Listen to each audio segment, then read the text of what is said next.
जे उपोषणकर्ते आहेत आमच्या ओबीसी सकल ओबीसी अकोला संघटनातर्फे की ज्यांनी महाराष्ट्र शासनाच्या जी.आरच्या विरुद्ध नवीन 2 सप्टेंबर 2025ला काढलेला आहे की मराठ्यांना ओबीसीमध्ये समाविष्ट करावं, त्या जी.आरच्या विरुद्ध उपोषणाला बसलेले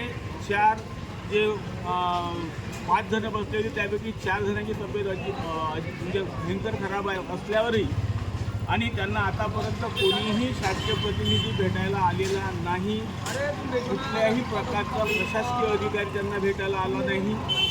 त्यांच्यासाठी आम्ही आता सध्या सर्वोत्तर हॉस्पिटल जे आहे अकोलाचं, तिथं आम्ही आलेलो आहे. इथं सुद्धा कोणी त्यांची दखलसुद्धा घेत नाही.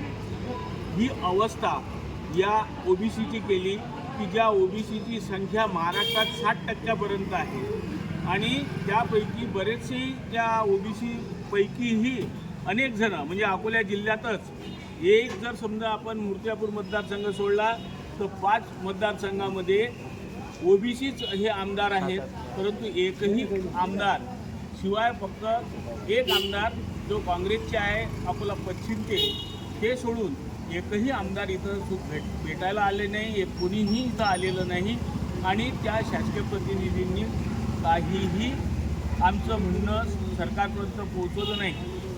यासाठी मी या सरकारचा जाहीर निषेध करतो आणि या तुम्ही पहा माझ्या आजूबाजूला जे 4 जे उपोषण करतात ते यांची अवस्था पहा. हे सर्वोच्च हॉस्पिटलमध्ये आम्ही अकोला इथं आहे.